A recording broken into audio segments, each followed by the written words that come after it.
Welcome back to the deep dive. I hope you're sitting down for this one. Actually, you know what? It doesn't matter if you're sitting, standing, running. Or flying a jet plane. Exactly. Because today, we're going to look at an argument that says, you aren't actually doing any of those things. Today, we are going to break your brain. And that's not just hyperbole. No, I mean it. I want you to try something for me right now. Just wiggle your finger, or if you're out walking, just pay attention to that next step you take. Feels easy, right? It feels undeniable. It feels like the most fundamental truth of our existence. You intend to move, Yeah. and you move. Yeah. Simple as that. I moved. You moved. We see things move every single second of every day. Cars drive by. Birds are flying outside my window right now. But what if I told you that, according to one of the most brilliant, frustrating, and honestly kind of terrifying minds in history, you didn't actually move? That movement itself is a logical impossibility, that it is quite literally an illusion. It's a claim that sounds like absolute madness on its face. It really does. But it's a claim that has kept philosophers, mathematicians, and yes, even physicists up at night for, what, nearly 2,500 years now? It is a problem that just refuses to go away. We are talking about Zeno of Elea, the man who, you could argue, invented the concept of trolling deep thinkers, but did it with such rigorous logic that he accidentally helped invent quantum physics and calculus along the way. I think that's a very fair assessment. Yes. Zeno is often framed in pop culture as just a riddler, a maker of clever puzzles to annoy people at dinner parties. But his work is so much more foundational. Right. Aristotle, and this is a huge deal, Aristotle actually called him the inventor of dialectic. The inventor of dialectic. Yeah. He wasn't just posing fun brain teasers. He was creating a completely new way of arguing about the nature of reality. He was stress testing the very structure of logic itself. So that's our mission today. We're going to unpack this man's life, which is surprisingly dramatic, by the way. We're talking tyrants, torture, revolutions, the works. Oh, absolutely. And then we're going to dive headfirst into his famous paradoxes. We've got Achilles racing a tortoise. We've got arrows that shouldn't be flying. And we've got this deep philosophical battle between the idea of the one and the many. And just to set the table, because we always like to be clear about our sources. Yeah, how do we know any of this? Well, Zeno did write a book probably in the 460s BC. It might have been called On Nature, something simple like that. But like so many ancient treasures, It's gone. it's lost to time. Yeah. That's just tragic. I mean, can you imagine what other mind-bending ideas were in there that we just completely missed out on? It's a profound loss. Yeah. So everything we know about him comes from the people who wrote about him later. Secondhand accounts. So we're detectives piecing it together. We are. We have Plato, who actually uses Zeno as a character in his dialogues. We have Aristotle, who spent a lot of time in ink trying to debunk him. Which tells you how seriously he took him. Exactly. Then there's the biographer Diogenes Laertius, who, well, he loved a good scandalous story. He's where the juicy stuff comes from. That's right. And then a scholar named Simplicius of Cilicia, who lived much later in the 6th century AD, but he had access to texts we don't have anymore, and thank goodness he preserved some crucial details for us. So we are piecing together a ghost story of logic here. We're looking at reflections in a mirror. All right, let's start with the man himself. Who was Zeno? Where does a guy like this even come from? Zeno was born around 490 BC in a place called Elea. And just for our geography buffs, that's not in Greece proper, is it? Correct. That's in southern Italy. It was was called Magna Graecia, Greater Greece. Ah. Greek colonies were all over the Mediterranean back then. And Elea wasn't just some backwater town. It became a real powerhouse of intellectual thought. He was known for a specific school of philosophy, which we now call the Eleatic school. And the big boss of this school, the headmaster, was a guy named Parmenides. Yes, Parmenides. And you absolutely cannot understand Zeno without understanding Parmenides. He was Zeno's teacher, his mentor. His influence on Zeno's thinking is it's impossible to overstate. So Zeno is the student, the apprentice? He is. In fact, Plato gives us a very vivid description of him in his dialogue, which is fittingly titled Parmenides. He describes Zeno as being about 40 years old at the time of the dialogue. Tall and fair-looking. Fair-looking. So he was the handsome philosopher. Apparently so. And Plato also drops a little bit of ancient gossip in there, doesn't he? It seems even the great minds of Athens weren't immune to a bit of rumor-mongering. He does. Plato mentions that Zeno had once been a zealous defender of Parmenides, but He also hints, he has the character of Socrates bring it up, that there might have been a romantic or even a sexual relationship between the teacher and his star student. It's just so interesting how these very human dynamics weave their way into this heavy, abstract philosophy. You've got this intense mentorship, maybe a romance, and they are like united against the world with this very specific, very strange worldview. It almost feels like they were in a bunker together, mentally speaking, fighting against the common sense of the rest of humanity. It certainly adds a layer of human connection to what can seem like very cold, abstract logic. But Zeno wasn't just a lover of philosophy. He was a man of, well, of serious conviction, of action, you might say. His death is the stuff of legends. Okay, this part blew my mind when I was reading up on it. You think of philosophers as these guys in togas sitting around pointing at the sky, maybe drinking some wine and talking about the definition of justice. Right, the contemplative life. Yeah, but Zeno went out like an action hero in a gritty thriller. Or a tragedy, depending on your perspective. The historian Diogenes Laertius, our source for the juicy details, gives us an account where Zeno was involved in a plot to overthrow a tyrant. A tyrant named Nearchus. Nearchus, who was ruling Elea. So he's a revolutionary. He's plotting a coup d'etat. In this account, yes. He wasn't just thinking about abstract concepts of the good.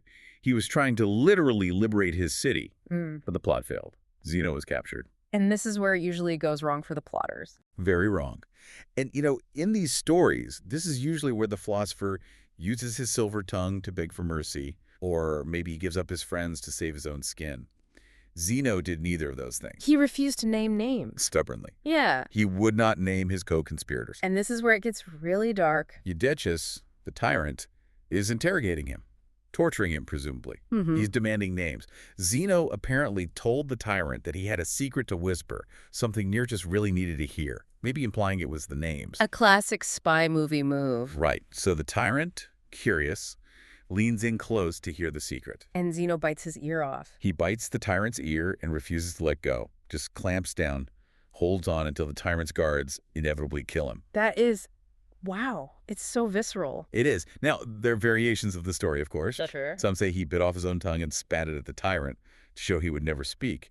But the ear-biting story is the most famous. It's the one that sticks. It really changes how I picture him.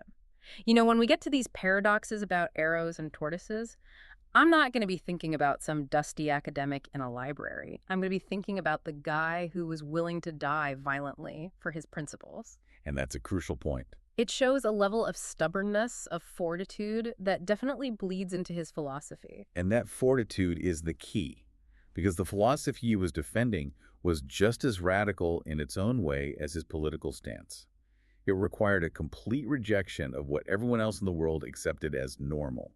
If you have the willpower to bite a tyrant's ear off, you have the willpower to tell the entire world they are wrong about how walking works. Okay, so let's get into that philosophy. You mentioned he was part of the Eleatic school with Parmenides. What was their core belief? Because to the modern ear, it sounds, well, a little nutty. It is the concept of monism, from the Greek word monos, which means single or alone. Monism. The Eleatics believe that all of reality, everything that exists, is one single, indivisible, unchangeable entity. Everything is just one big thing. Exactly.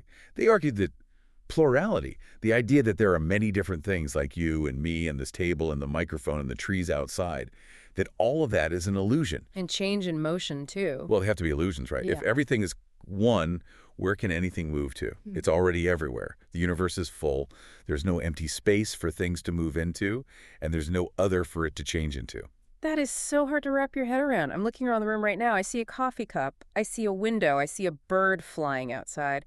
My senses are screaming at me that there are many things and that they are distinct from each other. And Zeno would smile and calmly tell you that your senses are lying to you. That was the philosophical battleground. On one side, you had the pluralists, and specifically the Pythagoreans, who believed in distinct objects, mathematical units, the variety of the world. Team common sense. You could call them that. Yeah. And on the other side, the Eleatics, saying, no, reality is a perfect, unmoving sphere of being. And Zeno had a specific role in this fight, right? He wasn't just the wise sage. You called him the attack dog. Yes. While another Eleatic philosopher, a guy named Melissus of Samos, tried to build positive arguments for why monism was true, trying to explain the nature of the One Zeno played defense, or really aggressive offense. He was the brawler. He was. His goal wasn't to prove Parmenides right directly by saying, here is why we are right. His goal was to prove that the opposing view was completely ridiculous. And this is that dialectic thing Aristotle mentioned. Precisely. He used a method we now call reductio ad absurdum. Reduction to absurdity. Exactly. He would start by saying, okay, fine, let's assume you are right. Let's assume there are many things. Let's assume motion is real. And then through a chain of seemingly impeccable logic, he would lead you down a path until you hit a contradiction. A dead end. A contradiction so embarrassing, so illogical, that you had no choice but to admit your initial premise must have been wrong. If you think things move, then you also have to accept X, Y, and Z. And since Z is obviously impossible, your idea about motion must be impossible too. That is the formula. Perfectly stated. He was trying to show that believing in the physical world as it appears to our eyes is actually more absurd than believing in the strange, static monism of Parmenides. He was effectively gaslighting the entire human race using pure logic. I love that phrasing. He's basically saying, you think my idea is crazy? Let's take a good, hard look at yours. And that leads us directly to the paradoxes. It does. Let's do it. The paradoxes of motion. These are the greatest hits. I know we have 4 big ones that Aristotle preserved for us in his book, Physics. Right. And again, keep in mind, we don't have Zeno's exact words, but Aristotle gives us the summary, the gist of the argument. The first one is often called the dichotomy. The dichotomy, or the racetrack. Right. Okay. So imagine you want to walk across a room. Let's say the room is a stadium, just to give us some scale. To get to the other side, what must you do first? I have to start walking. But before you can reach the end, you have to reach the halfway point, correct? Sure. That's just geometry. Halfway. Got it. And to reach that halfway point, you must first reach the halfway point of that distance. Okay, so the quarter mark. Right. And to reach the quarter mark, you must first reach the halfway point of that, the 8th mark. Then the 16th. I see where this is going. And the 32nd, and the 64th. It's like a zoom lens that never, ever stops zooming. You can keep dividing that distance forever. There is, logically, an infinite number of these halfway points that you have to cross. And Zeno's argument is, what? That I can't do it. His argument is that to cross any distance at all, no matter how small, you first have to complete an infinite number of tasks. You have to pass an infinite number of points. Now, can a mortal human perform an infinite number of actions in a finite amount of time? Logic would say no. If the to-do list is infinite, you'll never finish the list. You can't. Exactly. So Zeno concludes, you can never reach the end. In fact, some interpretations say you can never even start. Because to move anywhere, even a single inch, you have to move half that inch and half of that half inch. You are stuck at the starting line, paralyzed by the infinity stretching out in front of you. That is genuinely terrifying. It's like a nightmare where you're running but not moving. But obviously, I do walk across the room. I just did. And Zeno would smile and say, that is the illusion. The logic says you can't, yet you perceive that you do. Therefore, your perception is false. Logic is king. Okay, my brain is already starting to hurt. So that's the dichotomy. Breaking a single journey into infinite halves. Now, the next one is probably the most famous one in pop culture. The race between Achilles and the tortoise. Yes, this is effectively a variation of the dichotomy, but it adds a wonderful narrative flair. It's more memorable. Much more. So you have Achilles, the greatest warrior of the Trojan War, known for his incredible speed. He was the Usain Bolt of the ancient world. Right. And you have a tortoise, known for being, well, a tortoise. Very slow. And because Achilles is a good sport, he gives the tortoise a head start. Exactly. Let's say the tortoise starts 100 meters ahead. The starting gun fires. The race begins. Achilles sprints to the 100-meter mark where the tortoise started. Easy for him. Takes him, what, a few seconds? But in those few seconds it took Achilles to get there, the tortoise has moved. Maybe just a meter, but it is moved. So now Achilles has to cover that new meter. Which he does almost instantly. But in that tiny fraction of a second it took Achilles to cover that meter, the tortoise has moved again. Maybe just a centimeter this time. Okay, I see the trap now. So Achilles covers that centimeter. But in that infinitesimal amount of time, the tortoise moves the millimeter. Achilles covers the millimeter, the tortoise moves a micrometer. It's the same trap. It's the dichotomy all over again, just framed differently. Precisely. Whenever Achilles arrives at the point where the tortoise was, the tortoise has already moved a little bit further. Logically, Achilles can get infinitely close, closer than any measurement can see, but he can never actually overtake the tortoise. Because there's always that new, tiny slice of distance that was created by the time it took him to catch up. It's an infinite series of catch-up. Correct. And since we all know that in the real world, a fast runner passes a slow one easily, Zeno argues that our very concept of motion through space must be flawed. Logic dictates Achilles stays behind forever. Our senses show him winning the race, Zeno says. Trust the logic, not your eyes. It creates this aha moment where you just want to scream, just run past him. But the logic is holding you back like a chain. It's incredibly frustrating. And that's the power of it. It's designed to be frustrating. It forces you to confront the deep mismatch between how we describe the world using concepts like space, time, and division, and how we actually experience it. All right, let's move to the third paradox. This one feels a little different to me. The first two were about dividing space. This is the flying arrow. This one is fascinating because it attacks motion from the perspective of time. The previous ones were about the where of motion. This one is about the when. Okay, so imagine an arrow flying through the air, from a bow to a target. Right. Zeno asks us to consider the arrow at any single specific instant of time. A freeze frame, if you will. A snapshot. Okay, I'm picturing it frozen in midair, like a photograph from The Matrix. In that exact instant, does the arrow move? No. By definition, if it's an instant, it's a snapshot. Nothing moves in a snapshot. It's occupying a specific space, a space exactly equal to its own size. It is perfectly still. Exactly. It is at rest in that instant. It occupies a definite location. Now, Zeno asks the killer question. Is time made up of instants?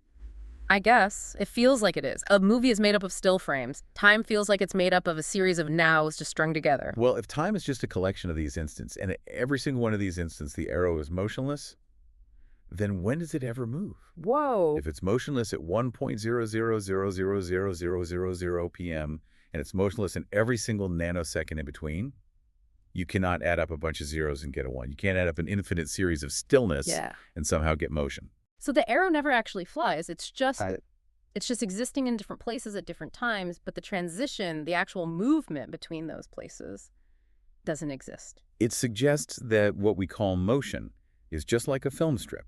It's a series of static images that our brain stitches together to create the illusion of flow. But the arrow itself never moves. It just is here. Then it is there. Then it's over there. That one hits me harder than the tortoise, I think. Because it challenges the nature of time itself. It makes reality feel very, rigid and digital. It does. And it's strangely, eerily relevant to modern physics, which I'm sure we'll get to. But there was a fourth paradox of motion. It's often called the moving rose or the stadium. Let's call it the moving rose to keep it clear from the first one. This one always seemed a bit more technical, a bit harder to grasp. It is, and it's arguably the weakest of the four. At least it's the one that Aristotle dismissed most easily. But what's fascinating is that it shows Zeno thinking about relativity. Relativity. In the 5th century BC, that sounds impossibly ahead of its time. In a very rudimentary way. So the scenario involves 3 rows of bodies. Let's just say they're chariots or runners. In a stadium. 1 row is stationary. 1 row is moving past it to the right. And a 3rd row is moving past it to the left at the exact same speed. Okay, so there's a lot of traffic. 3 rows. 1 is still. 2 are moving in opposite directions. Zeno points out something that's obvious to us. The 2 moving rows pass each other twice as fast as they pass the stationary row. Right. Relative velocity. If I'm driving 60 miles per hour and a car drives towards me at 60, we pass each other at a relative speed of 120. But if I pass a parked car, I'm only passing it at 60. Exactly. But Zeno argues that this creates a contradiction in time. He says that this means half the time is equal to double the time. Basically, he's getting confused, or perhaps purposefully trying to confuse his audience about the time it takes to pass a stationary object versus a moving object. He seems to assume there should be one single true amount of time it takes to pass a body, regardless of its own motion. So Aristotle calls foul on this one pretty hard. Yes. Aristotle basically says this is a fallacy because Zeno isn't accounting for relative speed. But even if it's a logic error on Zeno's part, it shows him grappling with how motion is measured relative to other objects. He's asking, is speed a real absolute thing, or is it just an illusion based on who is watching?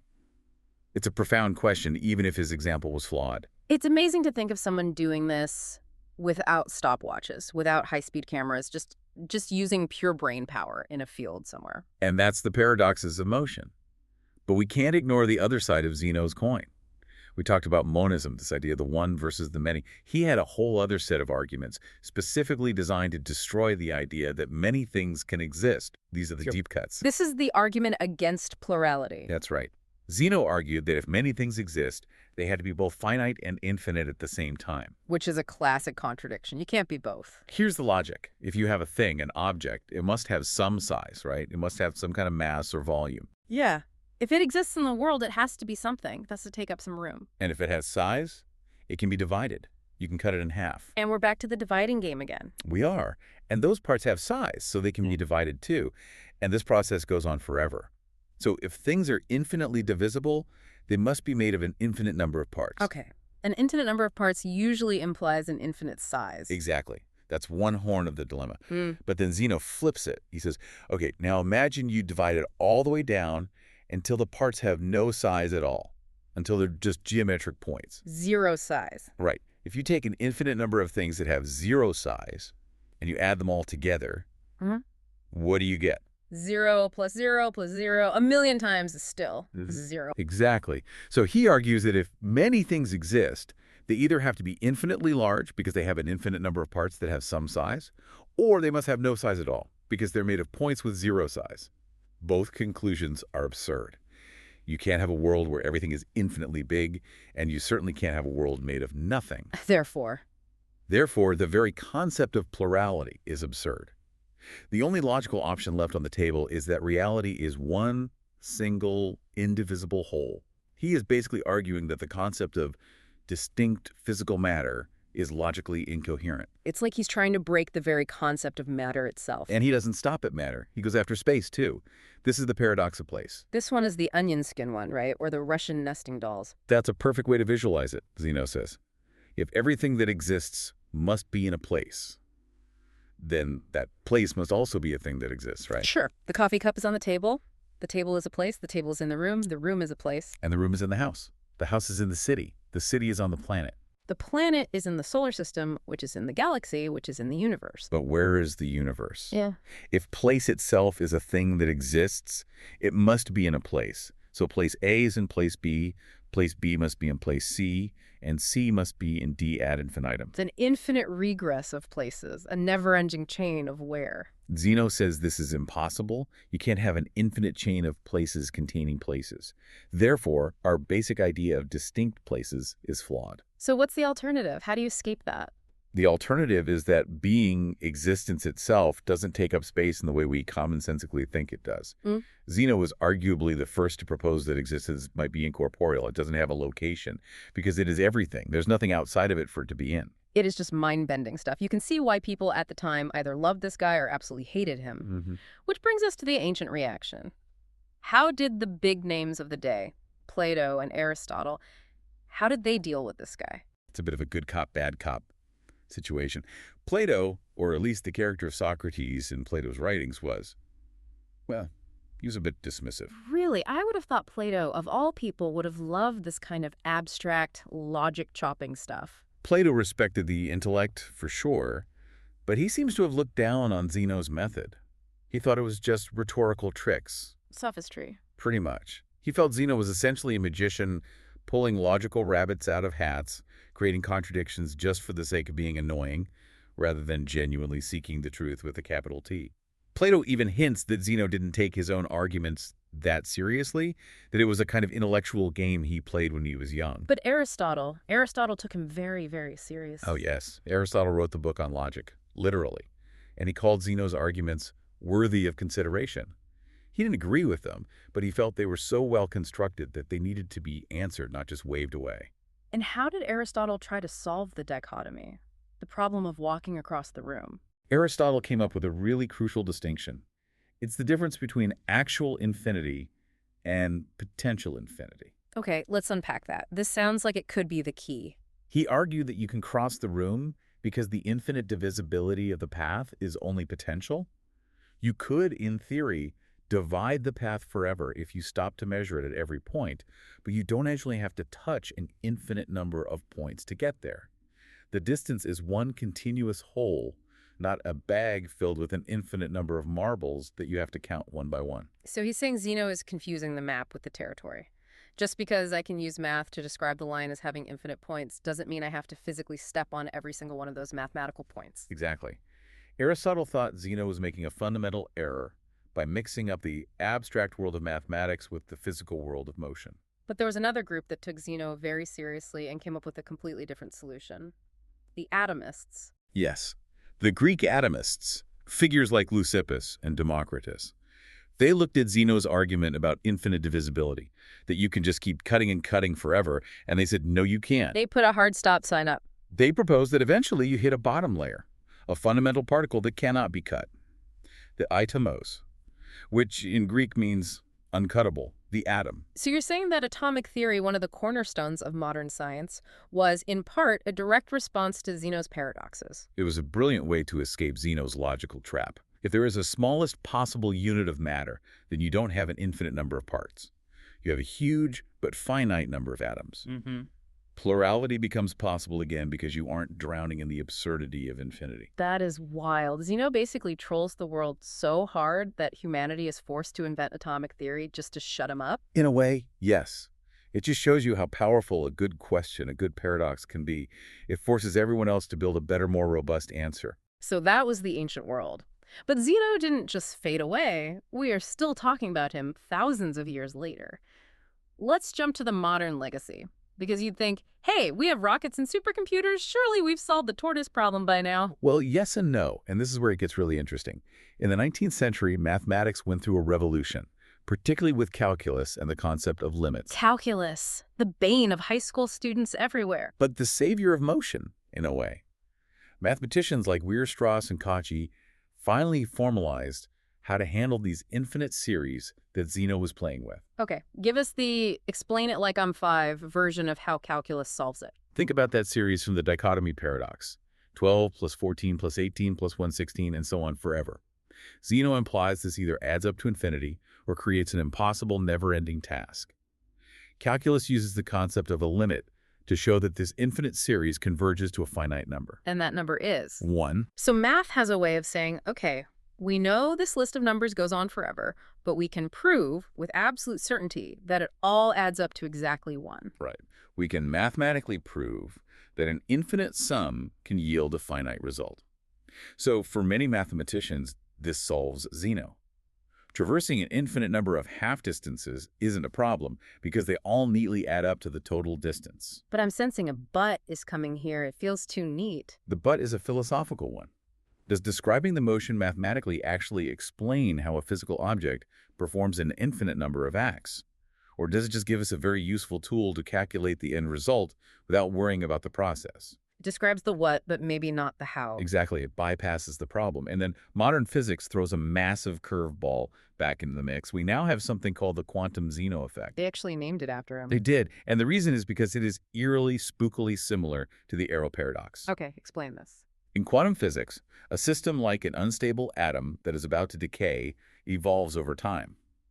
But if you observe it, You change it, the observer effect. right, specifically, if you observe it continuously or just frequently enough, you can prevent it from changing. You can effectively freeze the system in its current state. Just like the arrow, if you keep looking at it in every single instant, it's stuck. It can't move. It suggests that the act of observation and the flow of time are linked in a way Zeno intuitively grasped 2,500 years ago. If you measure a system frequently enough, you inhibit its evolution. It's as if nature says, I can't move while you're watching me this closely. That is just spooky. It really validates the idea that the instant has some kind of weird power. And it gets weirder. Modern physics is still debating the very structure of space and time. Is space continuous like a smooth sheet of paper?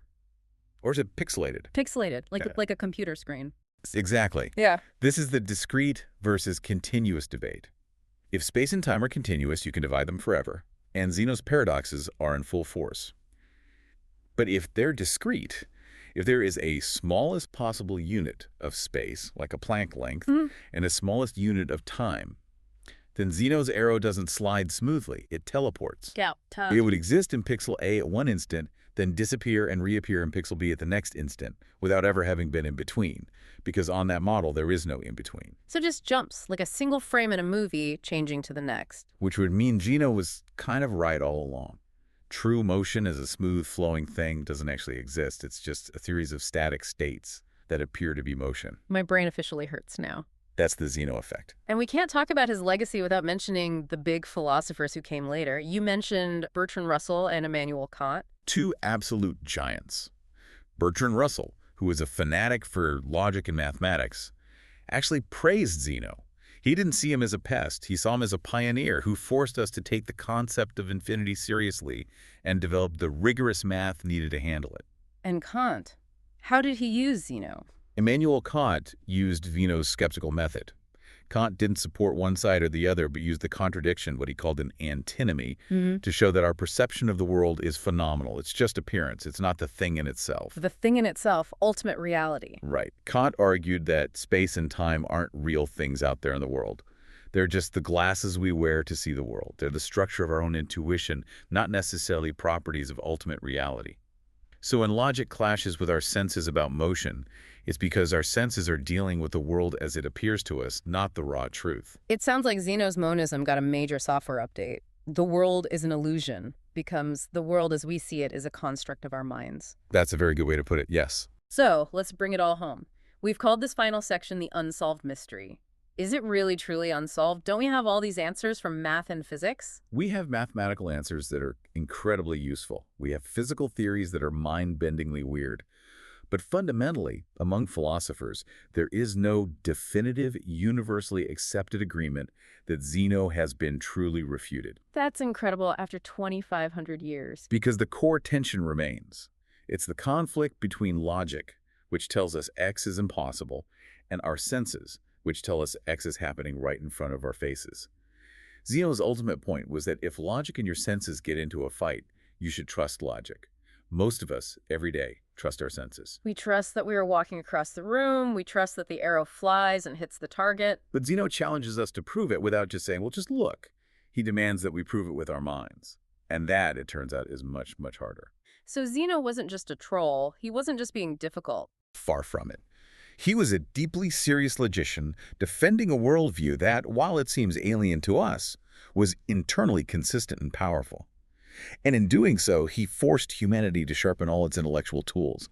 We arguably wouldn't have calculus in the form we do, we might not have atomic theory, and we certainly wouldn't have the same grasp of logic and infinity without him throwing these impossible challenges at us. He was the grit in the oyster that made the pearl. That is a beautiful analogy, yes, absolutely. Okay, let's wrap this up with our final takeaways. What do we want you, our listener, to walk away with after having your brain broken for the last hour? I think, first, to realize that common sense is often a lot more fragile than we think. Zeno showed that even the most basic actions, like walking, can crumble under sustained logical scrutiny. Second, to appreciate the sheer power of the thought experiment. Zeno didn't need a lab or a particle accelerator, he just needed a scenario, like a race or a flying arrow, and a powerful mind. And third, to understand that this ancient debate between the one and the many, or discrete versus continuous, is still the engine that drives a lot of fundamental physics even today. It's like he found the source code of reality and pointed out all the bugs. He did.